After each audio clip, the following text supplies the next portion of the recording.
Hello and welcome to the Huntsman World Senior Games Active Life. My name is Kyle Case and I'll be your host on this amazing journey as we attempt to help you get the most out of your life. Today's guest, Stephen Matakovich, better known as Tako in the senior softball circuit, grew up just outside Pittsburgh as a proud Pitt fan and someone who still builds his daily life around staying active. He was a diehard baseball player growing up. He dreamed of playing in the big leagues, and he even won a state championship in high school. He also enjoyed football, basketball, and martial arts in his youth. However, the sport that has remained during his life is the one that Stephen found in the military, and that is softball. Over the years, it's helped him mentally and physically get through some pretty tough times. Stephen trains year-round. He works with a hitting coach and credits a healthy lifestyle supported by his wife, who is devoted to holistic nutrition, for keeping him competitive with his fellow senior players. He's played at the Huntsman World Senior Games. He's traveled to tournaments with his family, and he says nothing compares to the camaraderie and the fun of senior softball. Stephen, welcome to the show. Thank you for having me, Kyle. It's a pleasure to be here. Hey, we're looking forward to this conversation and kind of shooting the breeze a little bit about one of our favorite things, which is softball. It sounds like it's one of your favorite things as well and has been for a long time. Talk a little bit about softball. How did you get into it and why is it so important to you? Well, my very first experience with softball began when I was 15 years old. I was playing high school baseball. I was a freshman, and my uncle was a big advocate in softball. He was constantly playing all the time. Well, it came about his team was going into the playoffs. They were short guys. So he called me up. He said, listen, I need somebody to play shortstop. Would you come out and play shortstop for me? And I was like, okay. I mean, I'm a catcher. I've been a catcher all through high school, and that was my primary position.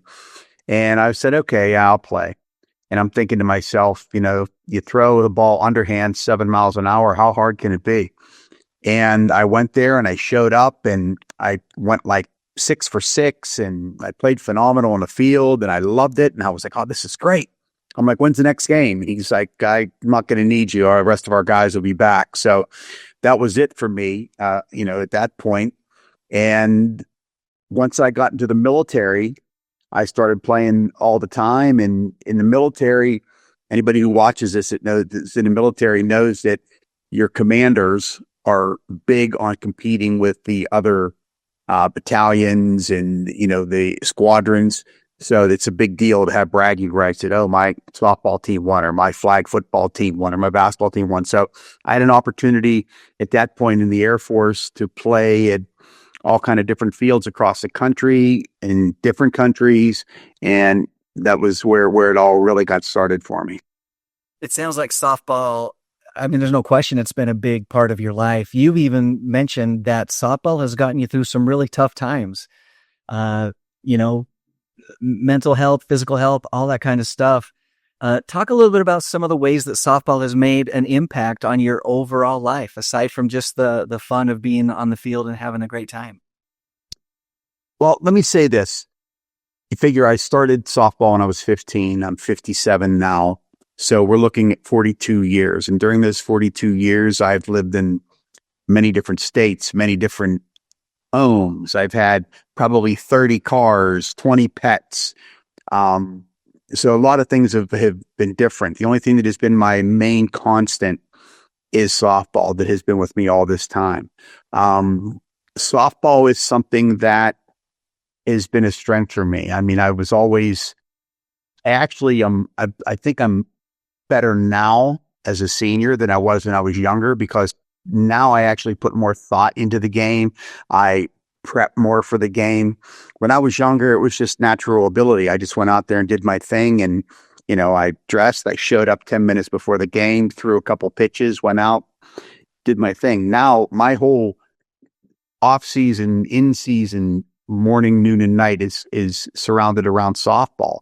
And, it's something that I think it's relied upon. It's something that helps motivate me.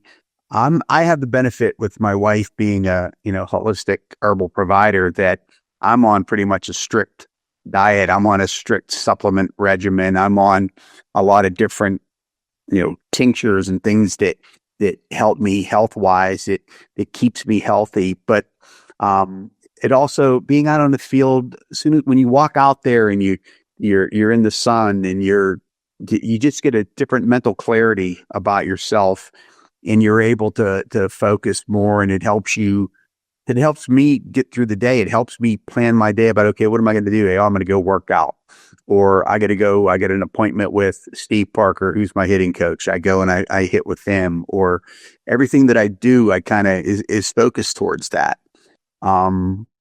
Softball has, I had a stint in my life when, well after my career was over and I had retired, I ended up having a difficult period where I was incarcerated. Yeah. And during that time, softball was a big thing, inside. And that was something that was very prominent for me that helped me along my way, because I was good and I was able to use that as a means of not going to say survival, but it was something that kind of, helped ease my process, because, well, that guy's a really good ball player. You might want him on your team, type of deal. So it was helpful at that point. Softball, there's no question, has been a massive part of your life. You've shared that, you've explained that, you've talked about that. I think anybody who knows you and who sees you knows it's a big part of your life. And that's what I love about sports. And for you, it's been softball. For somebody else, it may be basketball, it may be pickleball, whatever it is. But it can be a coping mechanism. It can be a healing mechanism. It can be something that can be, as you said, with us through our lives. It can be a constant in our lives. And the great thing about it is that it can also be a brand new love and a brand new adventure and something that you never experienced before. And you get to do all of that with sport. And that's one of the great things that I love about being involved with the Huntsman World Senior Games and with our athletes, and get to see that journey from all of its angles. And I love your story as well, where it's been your tried, your true, your standby, and just a big, big part of your life. You mentioned, Stephen, that you spend year round working on your softball. You mentioned your hitting coach. Give us an idea of what it's like, an average week for you in preparing yourself for the next big softball game.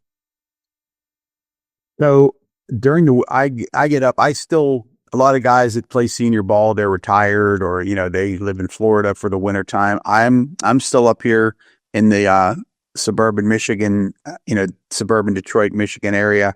I still get up. I go to work every day. I do heating and cooling.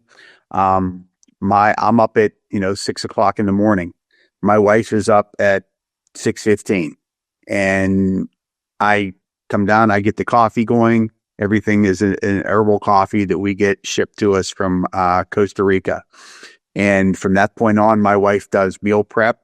She has everything ready for me. Everything's packed in the cooler, ready to go. I walk out, like, we got a giant jug of this purified water. We've got a water filter system in our house. I don't know the name of it, but it was like, I don't even want to mention the amount of money that it was, but the water is completely, fresh, pure. We've got multiple filters that I got to screw in every so often to change it. And I put Celtic organic sea salt in it, and it, helps keep you hydrated. So I've got my Costa Rican coffee. I've got my, purified organic salt water. I've got typically 5 hard-boiled eggs, chicken breast, vegetables, fruit. So my meals are all planned out when I leave the house. After that, I come home, typical normal time after work. I have to, at this point, 57, I have to have my 25, 35-minute nap. I have to have that as soon as I get home. First thing I do is I lay down. As soon as I walk in, my wife will start to talk to me, and I'm like, no, hold on. And I lay right down. I get my nap in, and I get up. You have to. And I get that nap in. And after I get that nap in, myself and my 14-year-old, him and I get in the car, and we go and we work out. We spend about an hour and 20 minutes working out. I don't go into the gym and do heavy weights anymore. He's a football player. He wants to do heavy weights, go ahead, kid, do your thing, and I mean, it's funny because I've got younger guys that'll be in there and they'll see me working out and they'll say, you're, how are you so big and you're only using 20-pound dumbbells? And I tell them, I said, when you get 57, you don't have to lift the big weights. You just want to look like you can lift the big weights. And that's what I do. I do it all just for muscle toning, lengthening. I think the two things that I just mentioned, I think that are the most overlooked keys to success when you become a senior. And that is hydration. You've got to keep your muscles hydrated. You've got to keep that water flowing through your body and rest. And I used to be a night owl. I worked night turn for 22 years, but now night turn for me, 9:15, 9:30, I'm ready to catch my chips in and call it a night. I usually stretch it out to about 10:30, but then that's it. And, then I'm up at 6:30. So I get my 8 hours, I get my nap in, I get my hydration in. Nutrition is key. Supplementation is key. I'm benefiting from having my wife who knows all these things hands on. She also serves as our team doctor. I mean, guys on the Detroit Pride, some of them are actual patients of my wife that show up with their wives and they have appointments. Some of them you just call her up and they're like, hey, what do you have for such and such? You know what? Stop over. I'll get you taken care of. So we have that benefit. When she comes to tournaments, she has her whole medical bag. We've got supplements for pain. She's got specific things for sciatica and energy and focus. And let me just say this, I'm not promoting holistic herbal medicine or my wife's business, but when my wife would tell me about, oh, well, I've got this that'll help you do this, I was, yeah, okay, all right. The one physician actually described it as hocus pocus. If you want to believe the hocus pocus.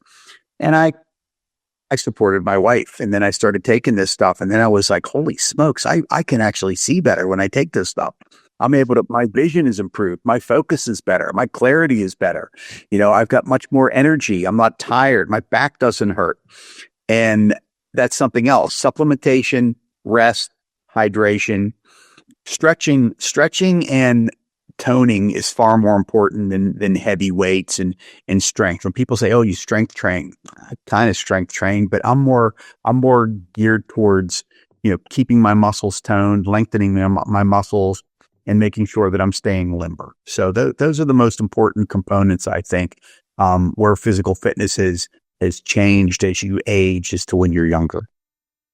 I'm hearing a couple of things here that I think are worth emphasizing. Number one, for sure, is consistency. And it sounds like you have been after this in this lifestyle. It's been a consistent thing that you've done for a long time. And then the other thing is intentionality, like to be healthy, to be active, to live the active life, to live the kind of life that you want to live as you age, normally doesn't happen by accident. It takes time, it takes effort, it takes research, it takes a very intentional decision to move forward and do these various things. And everybody's going to find their own journey for sure. I know you found yours. But the consistency and the being intentional about it, I think, are also key, in addition to the things that you also mentioned, which make a lot of sense. And I think anybody who followed that idea and that concept and that regimen is going to have some success with it. You talked about having a batting coach. What's a drill that your coach runs through in January in Detroit when it's still cold and snowy outside? Yeah. I go to a place that's called DBAT, and they have a couple different locations. And the guy that I go to is a big college baseball star, and now he's a fireman in Detroit. And he focuses on tee work, which is something that I was never really big on. It was, normally sit around the house, don't do anything. When spring hits, go outside, take batting practice and hit. Steve Parker, he's big on tee work, and he'll set the tee up at various spots along home plate, outside, inside, deep in front of the plate, and he'll have me start in different stages of anybody that follows softball. They know you've got your load, you've got your coil, you've got your stride, and he sets me up in different phases of those and says, okay, I want you to start from your stride. Put yourself in your stride position. So I've got my legs out, I've got my arms out like this, and then he'll set the ball on the tee, and I'm just going like that and just, swing, and we'll break it down. And then he'll say, okay, do you see when you did this? This is what your problem was, and you're not doing this. And, thinking that I have a really good swing, when I first went in and worked out with him the very first time, he threw me a couple pitches and he was like, oh, wow, we got work to do. And I'm thinking to myself, what do we do? I'm hitting some balls, 370 feet. You're telling me I've got, work to do. What are we working on here? And then he went through and he showed me all these different things. And I'm like, wow. But I think that's something that is humbling. And I think at our age, we have to be willing to accept that a lot of the things that we used to be able to do, that we were able to overcome just through our pure natural abilities, is different as we age. And now you have to, you start to lose certain things, and then you end up picking them up. I know for a fact, the only person, and I'll say this, I'll call him out on it, that I've never seen him suffer whatsoever, was when I played law enforcement softball for years in the early 2000s. There's a guy that played for the NYPD named Donnie Meyer, and now he plays for Beach Boys down in Florida. And I have never seen this guy in 23 years. I've never seen him make an out. And he just goes out there, he just does his thing. And we had to play them one time, and he was coming up to bat, and they were like, Tako, you know where he goes. What's he going to do? And I said, it don't make a difference. We're not getting him out.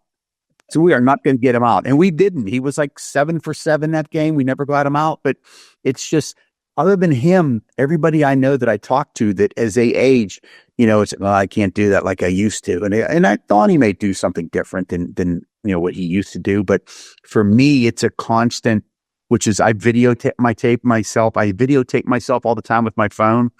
I set up my, tripod, I video myself, I watch myself swing and break things down. And, my wife will come in and I've got the TV set up, and she's like, we watch some more softball videos.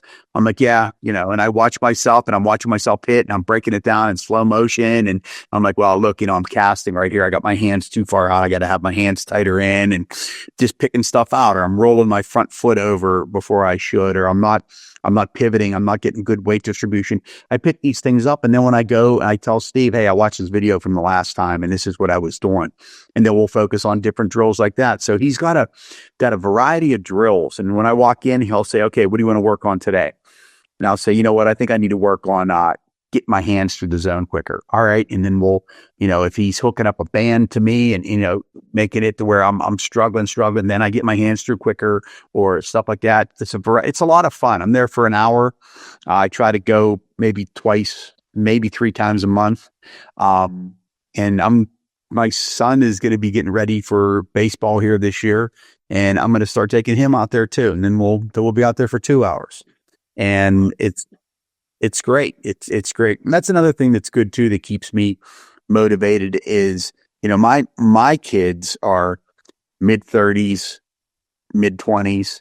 And when I got remarried, my wife had a 12-year-old. Well, he was 9 when I first met him, and now he's 14. So that's something else. I got to stay, on peak, because I still take him out in the yard and say, faster than me. He's wide receiver, defensive back. I was fullback, linebacker.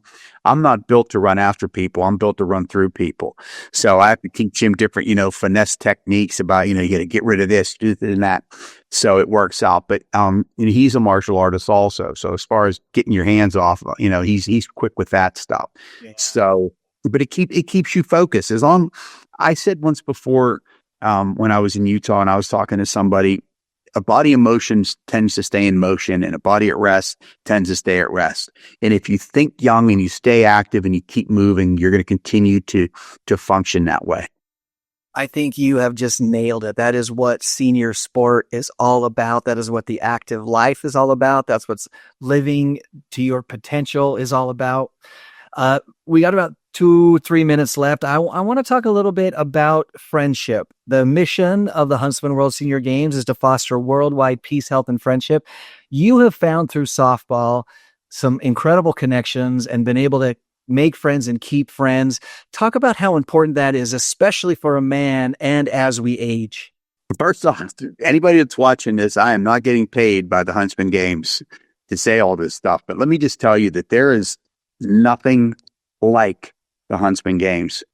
Anybody that I have taken to that tournament saying, hey, you got to come to Utah playing this tournament with us. You're going to love it. It's unbelievable. They come back. And I think I saw a statistic where I don't know what the wording is that the repeat contestants is like 79%. Almost an 80% return rate. Yep. And we had a record this year of over 12,000 athletes competing, 35 different countries, all 50 states were represented. It is the most incredible experience you will ever encounter in sports. And the friends that you make, I see guys there, I see them once a year. I see them in Utah. And when we see each other at the fields, it's like a family reunion. It's incredible. And we look forward to playing. Hey, I hope we play you guys, whether they beat us or not. We want to go out there. We want to experience the camaraderie. The camaraderie at this age is so much different, and it's so much more just a better environment. Around here, I can still play with the younger guys, but I really don't enjoy it anymore because, they're all hotheads. They don't act, they act like they don't have to get up and go to work the next morning, and they, try to slide into second and take you out and hit up the middle and all that stuff. You don't really do that stuff in senior softball. It's like a gentleman's game, and there is a lot of camaraderie. There's a lot of helping each other up, and somebody comes to first base. Hey, how's things up in Rhode Island? Oh my God, it's great. Or, hey, I know why you guys come down here from Michigan. Who wants to play in Michigan in this weather? In fact, the one day we were playing, in Utah this past tournament, and I forget what day it was, but it was so cold in the morning. It had to be like 45, 48 degrees. And we're standing around there, and the one guy came over, and he was from Florida, and he was like, hell, we could have went to Michigan and played if you wanted to play in this weather. And I'm like, we could have. I said, it actually might be warmer in Michigan. But experience, if you ever have, we made sure JJ's the guy that runs our team. And JJ must have got 20 messages New Year's Day. JJ, don't forget, you got to call Huntsman. Remember, it's noon. Make sure, remember the time change. Make sure you're on point here. Get us in there. And 9 minutes after 2, our time, he's like, okay, we're in. We got it taken care of, which that's all we care about. Now we can just sit back and, wait. Everybody will register, we'll have a couple people, got to get on them. Hey, come on, will you get on this? Let's go, get moving.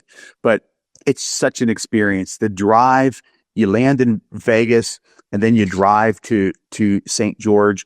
It is the most incredible drive. The views, the ambiance, everything. It's unbelievable. And I could show you pictures. I could describe it to you, but until you actually see it in person for yourself, you will not, you can't even begin to imagine. And if you've got a wife and kids and you take them and you drive them out there and let them see it, it's going to be amazing. My son just said to me yesterday in the car, or maybe it would have been today when I was driving him to school, we were talking about softball because we go to Florida here in a couple of weeks for the Tournament of Champions. And he said, I'll tell you what, that was the best trip I've ever had. It was when we went to Vegas and then went to Utah. He goes, I never seen anything like that. It was awesome. And it is. It's the greatest experience you could possibly have. If you haven't done it and you're watching this, you owe it to yourself to go to Utah one time, and that'll be it. You will make it that will be your priority every year.